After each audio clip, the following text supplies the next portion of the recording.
A very good evening and welcome to the national broadcast. I'm Malsha Dharmavardhana. Good evening, I am Lakshita Singha. We start off by taking a quick look at the headlines. The Presidential Committee makes recommendations to minimize gas cylinder accidents. The Prime Minister says certain elements are trying to direct the country without the knowledge of journalists. Health authorities say they are capable of detecting Omicron variant by a genetic analysis if it enters the country. The Health Ministry discloses that it has spent 113 billion rupees for COVID control and treatment. Omicron infected patients found from India, the US and France. The Eastern Terminal Development Project of the Colombo Harbour will commence next month. On to those and other stories in detail. We start off with the top story for tonight. The Presidential Committee to investigate fires and explosions related to gas cylinders and to provide solutions has made several immediate and practical recommendations to the people. When the committee met on the 1st at the University of Moratuwa, it has unanimously made these recommendations. 131 incidents related to gas cylinders have been reported from various areas of the country from the 1st of January to 1st of December this year. The committee has announced that the incidents are studied in depth and further investigations are scientifically conducted. According to the observations so far, a series of advice has been issued to the people on taking urgent measures to prevent accidents. Accordingly, when purchasing a gas cylinder from the market, a confirmation should be obtained from the agent that there is no gas leak. If there is an observation of a gas leak at a cylinder in home, it should be removed and kept at an open space. Thereafter, it should be informed immediately to the gas agent or to the nearest police or to the Presidential Committee.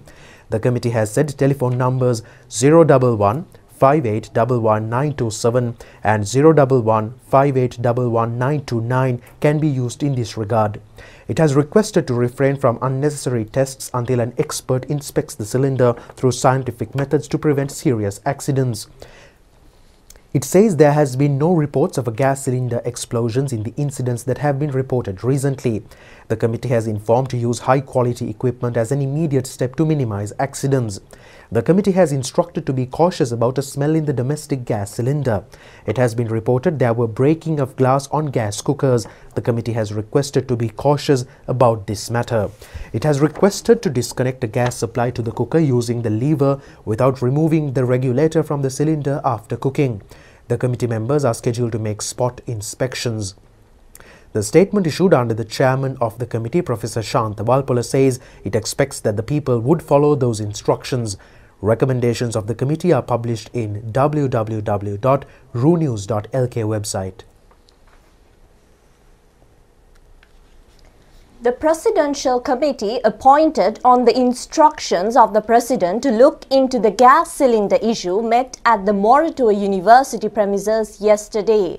The report of the committee is scheduled to be given to the President within the 2 weeks. Professor Shantha Walpola of the Moratuwa University is the chairman of the 7-member committee. The committee is entrusted with looking into the reasons of explosions related to gas cylinders at homes and shops and to find solutions soon.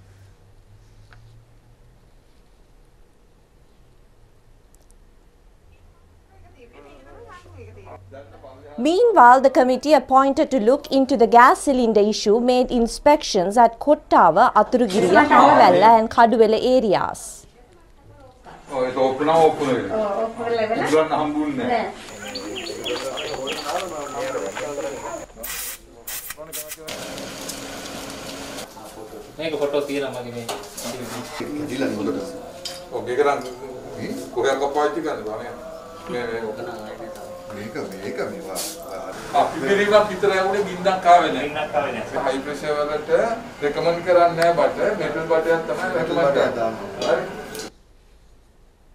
Prime Minister Mahinda Rajapaksa says that various elements are trying to direct the country without the knowledge of media personnel.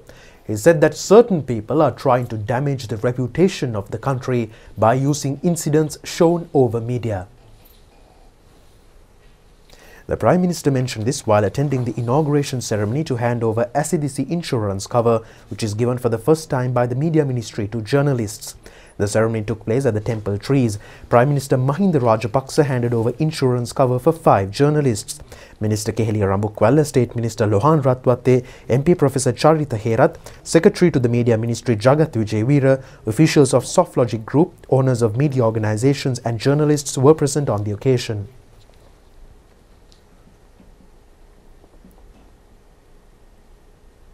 Prime Minister Mahinda Rajapaksa said that when the media came under threat, they stood by journalists and protected them.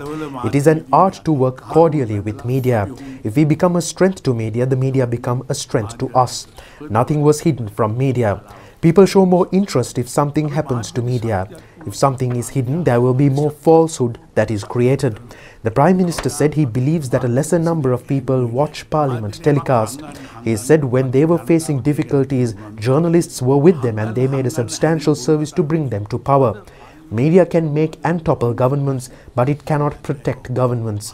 Governments can be protected only by those who govern. If media has to protect governments, it has to be given an insurance bigger than this. The governments accuse media of not showing development activities of them. This is not only affected us, but even affected Anagarika Dharmapala. The Prime Minister pointed out that Anagarika Dharmapala said good deeds in the country are not published by media. This has been the situation from the past. The elements who are trying to grab freedom and rights are cleverly using media for their benefit. The government is facing a time where difficult decisions are being taken. The Prime Minister said that the government is prepared to take difficult decisions on behalf of the country. The Premier said that they believe that media will act with responsibility when those decisions are taken on behalf of the country.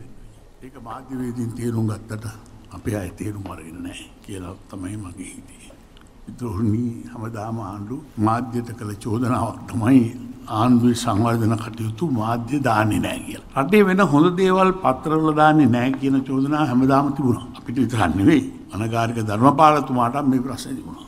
එතුමා වතාවක් කිව්වා රටේ කොපමණ හොඳ දේ වුණත් ඒවා පත්‍රවල පළ වෙන්නේ නැහැ.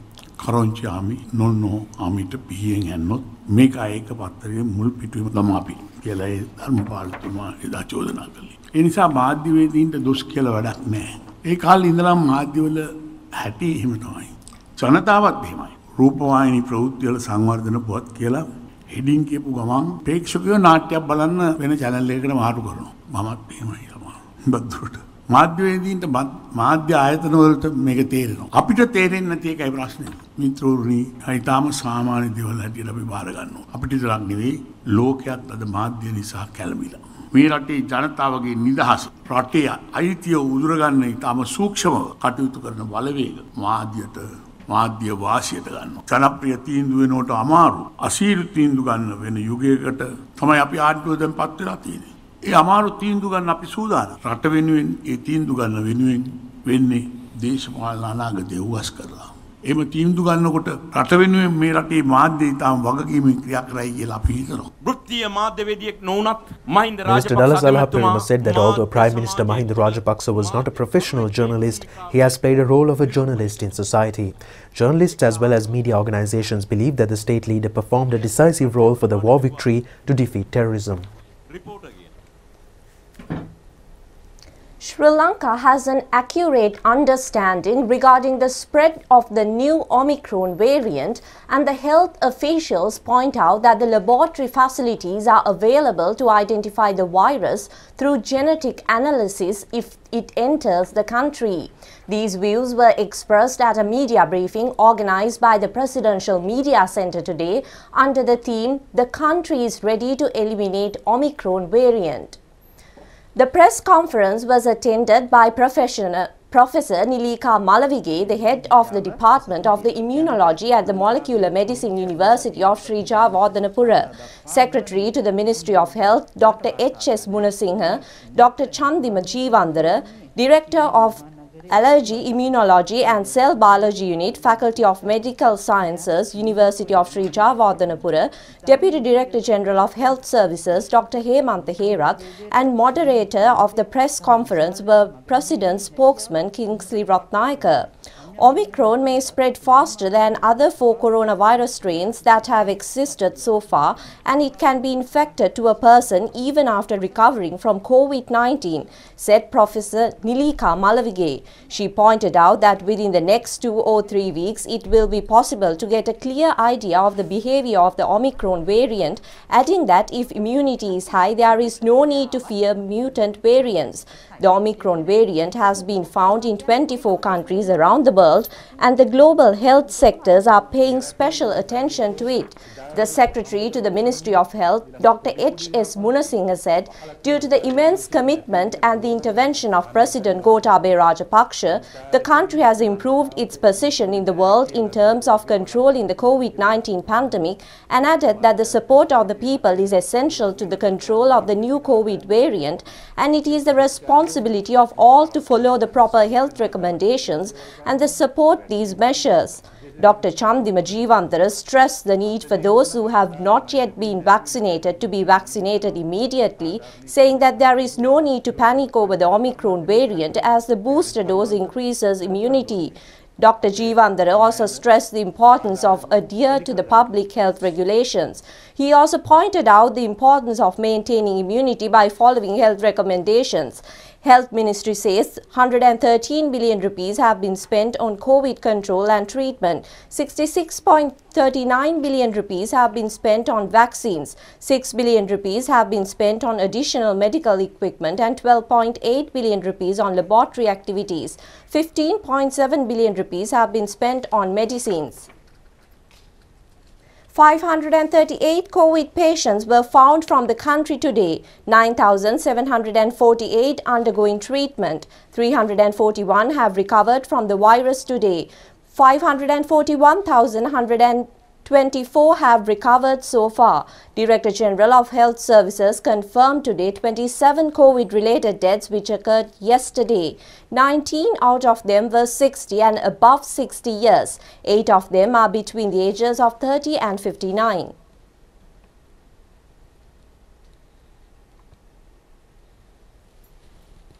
A stock of Pfizer vaccine produced in the US were brought to the country this morning. An Emirates flight from Dubai brought the stock of vaccine to Bandaranaike International Airport.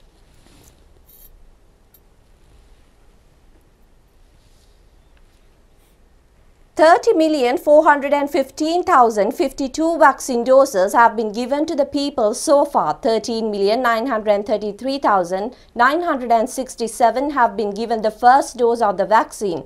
13,753,715 have been given both doses of the vaccine. 727,370 have been given both booster doses. 130,040 frontline staff, including health workers, have been given the booster dose. 473,242 persons above 60 years have been given the booster jab. 30,000 children with chronic and congenital diseases have been given vaccines. 1,037,308 school students between the ages of 16 and 19 have been given the vaccines. Booster dose is given in many districts for persons above 60 years and for individuals above 20 years with less immunity. Vaccination programs are taken place in Kekal district and in Hatton town. President of Sri Lanka Medical Association, Dr. Padma Gunaratne, says that the immunity gained from COVID-19 vaccination is essential to protect against a potential outbreak of the Omicron variant in the country. She pointed out that the persons above the age of 60 and persons with comorbidities should be fully vaccinated as a precautionary measure in the face of the COVID-19 spread expected to surge with the upcoming festive season. She made these remarks while addressing a media briefing held today. After the last lockdown that went over about 2 months, that we saw a certain amount of reduction of the number of cases, but at the same time now we have started seeing a slight increase. But at the same time we have to understand that we now have reached about 70% of our population vaccinated with both vaccines. Majority of the population is immunized. At this point that we need to understand that still the COVID outbreak is not over. If we do not become responsible, there are several reasons why there could be another surge in the near future here in Sri Lanka. One reason is that we are getting closer to our season, the Christmas season and the New Year season, so that there is a high risk of transmission of the disease among the community. It was only on 9th of last month that South Africa detected this new variant, and over these 2 weeks this new variant, the Omicron variant, now has spread to many countries. So the scientific information of this new variant is still very much limited. It is known that this variant is with about 50 mutations, and out of which about 30 are on the spike protein, for which that the vaccinations are targeted. So that it is thought that this variant could escape the immunity protection that we get from the immunity following vaccination, and also it is possible that this variant might escape the immunity that we have developed following past infection. Therefore, there is a risk that a bigger number of people may become infected of this particular variant if in case that the variant reaches here in Sri Lanka. The new variant is supposed to have very high transmissibility. It may spread fairly fast, much faster than even the Delta variant. So we know how fast the Delta variant spread, and based on that we could imagine that if this variant infects the community, then it could spread fairly fast, infecting so many in the community all at once. And if that infection happens in ill people, particularly the people with comorbidities like diabetes, kidney disease, cancer patients, heart patients and so on, and particularly in people more than 60 years, if they all become seriously ill all at once, then it would become very difficult for the healthcare system to accommodate all these patients in hospitals, so that it could become a threat and the healthcare system carries the risk of collapsing. Therefore, there are few important points that we need to be concerned at this point as Sri Lankan citizens. If it causes serious consequences, it would be mainly the elders that who will suffer. So the elders have to take all precautions, and even with a single dose of the Pfizer vaccine is known to develop adequate immunity to protect one from infection. Therefore, it is essential for all elders in this country who are above 60 years of age should be vaccinated as early as possible to protect them during this season from another infection from the variant that is already available, as well as to protect them from the Omicron variant that may appear in Sri Lanka at any moment. We might lose the battle. Dr. Manilka Sumanathilaka emphasized the importance in the vaccination of the booster dose to mitigate the impacts of the potential spread of the Omicron variant on the concerned groups in the society. Our defenses are better, and a large majority of the population has received the vaccine, but still there are loopholes or weak areas in our defense lines. That is the elders, people with diabetes and other non-communicable diseases, and those who are immunocompromised not getting the third or the booster dose of the vaccine. Or please, everybody with diabetes and the other comorbidities, please go and get your third dose or the booster dose of vaccine to be prepared for the next wave, the attack that we might see from the virus in another form. In terms of children, now they are back to school and the infection rate seems to be going up among the children, but that's not a concern because of the age. But increasingly we see that in the younger population also, with the increasing obesity among children, that we see even type 2 diabetes. So compared to their similar age kids, these children, those who are obese and those who have marginally raised blood sugars or deranged metabolic, what we call as the metabolic syndrome, they are at a slightly higher risk of getting complications of this disease. So they have to be careful. Please follow a healthy lifestyle, the form of a diet and exercise. And those who have high blood sugars and other problems, they should may control their condition well. But compared to the elderly, the younger population or the children doesn't have a hugely increased risk with this COVID-19 infection. Meanwhile, 2 men in the southern Indian state of Karnataka have tested positive for the Omicron coronavirus variant after returning from overseas. The World Health Organization has warned that Omicron poses a high infection risk and detected in 23 countries thus far.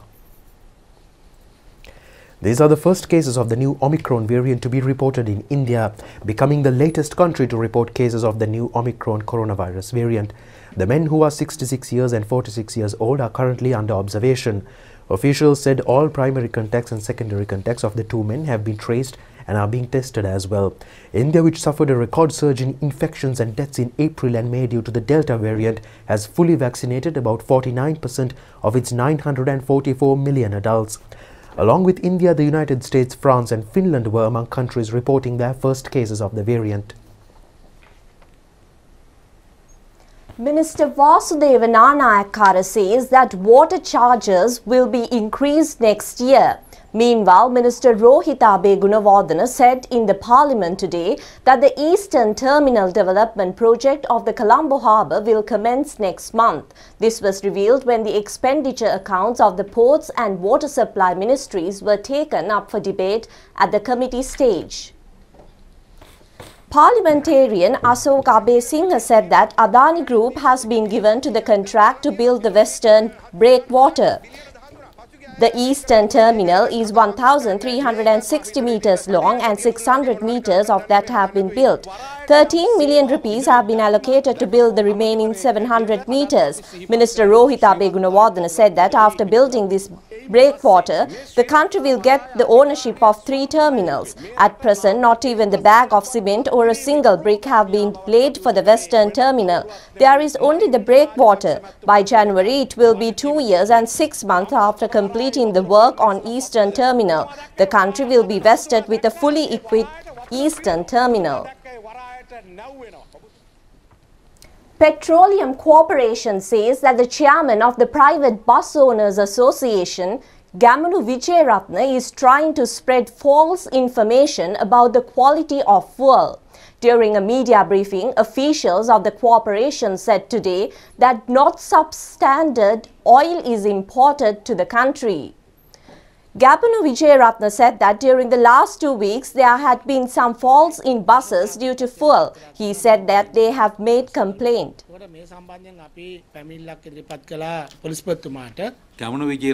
Chairman of the Petroleum Corporation, Suvit Vijayasinghe, said that Gamanu Vijayaratne said earlier there were technical faults in the buses due to using kerosene oil. He said consumption of kerosene has increased during the recent past. He further said that main reason was private buses were using kerosene oil apart from diesel.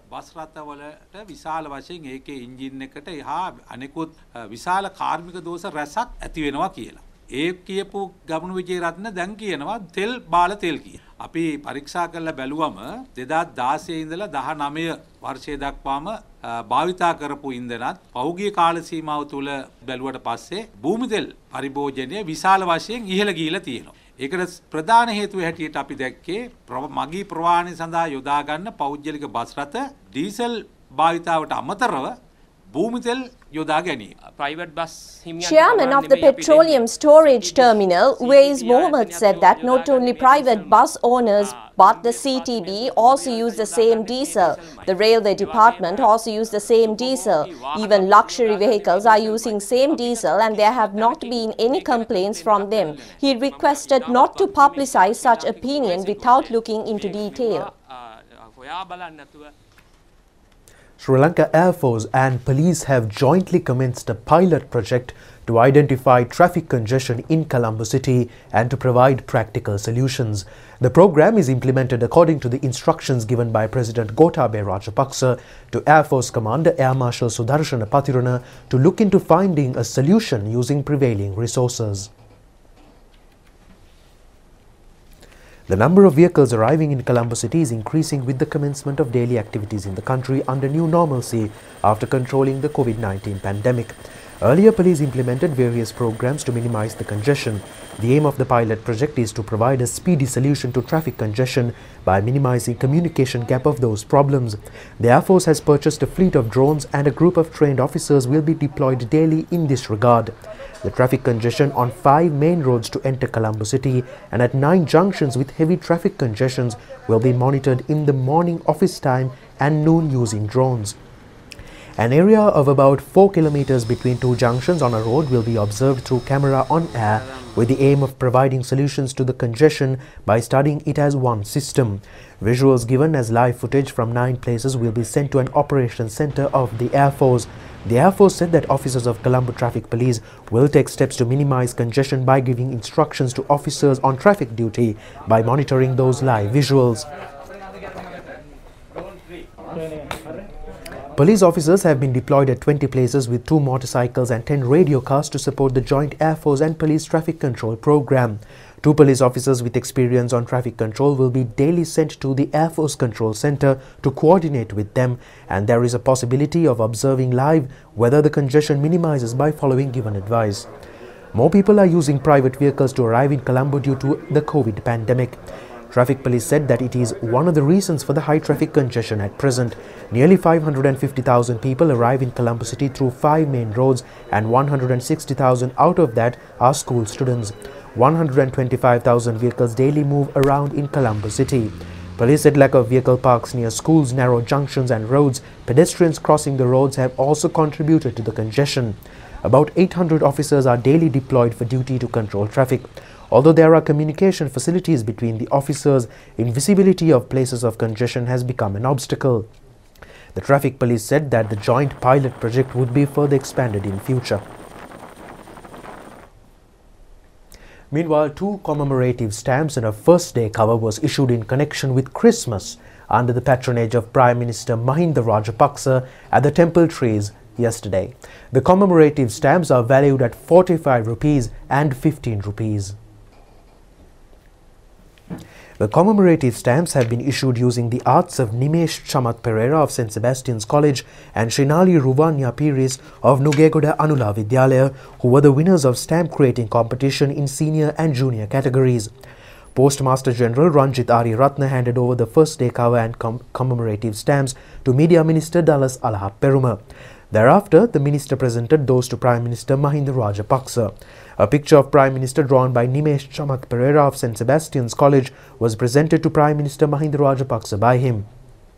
Registrar of the Gangarama Temple, Venerable Dr. Kirindeyasa Jitera, the Mahasangha Reverend Fathers Dr. Sectors Kurukula Surya Bertram Ranjit, Mrs. Shriranti Wickramasinghe Rajapaksa, Prime Minister's Secretary Gamini Senarath, Secretary to the Ministry of Buddha Sasana and Religious and Cultural Affairs, Professor Kapila Gunawardena, Coordinating Secretary on Religious Affairs to the Prime Minister N.K. Ratnayaka were present on the occasion.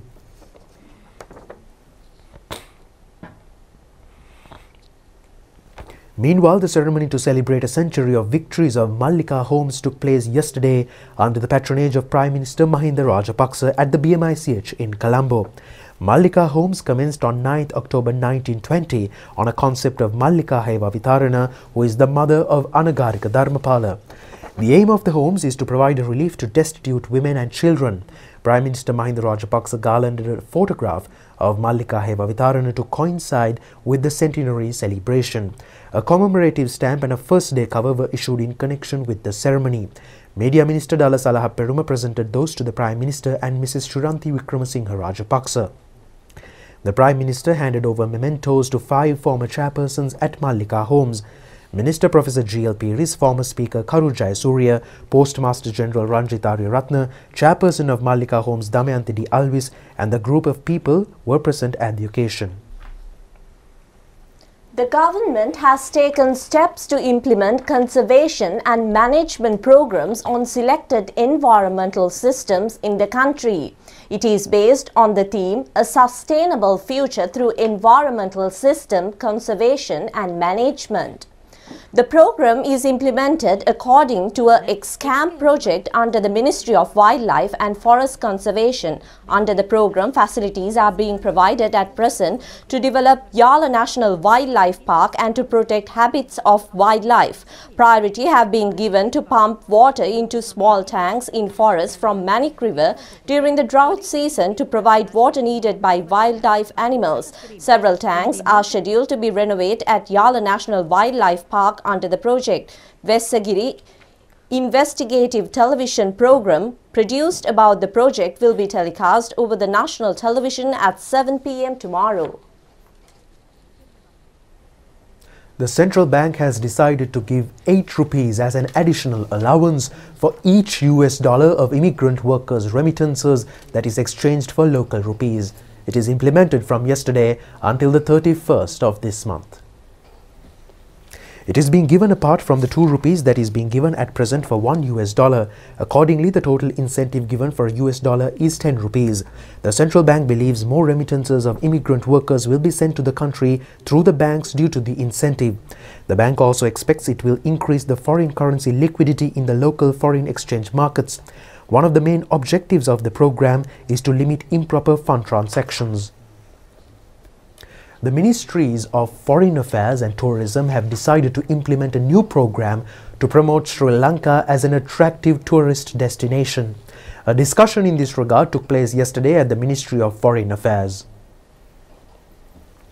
It was decided to prepare a new action plan jointly with Sri Lankan embassies abroad. Minister Professor G.L. Pieris has instructed the ambassadors to prepare an action plan to promote Sri Lanka in those countries within 1 month. It has decided to appoint an official of those embassies to implement the plan. The minister said that officials will be entrusted with coordinating the Ministry of Tourism and Tourism Development Authority. Minister Prasanna Ranatunga pointed out the need to promote Sri Lanka as a whole without promoting only various aspects of the country. State Minister Tharaka Balasuriya and officials of the ministry attended the discussion. Sri Lanka's ambassadors in all foreign countries joined the discussion over Zoom technology.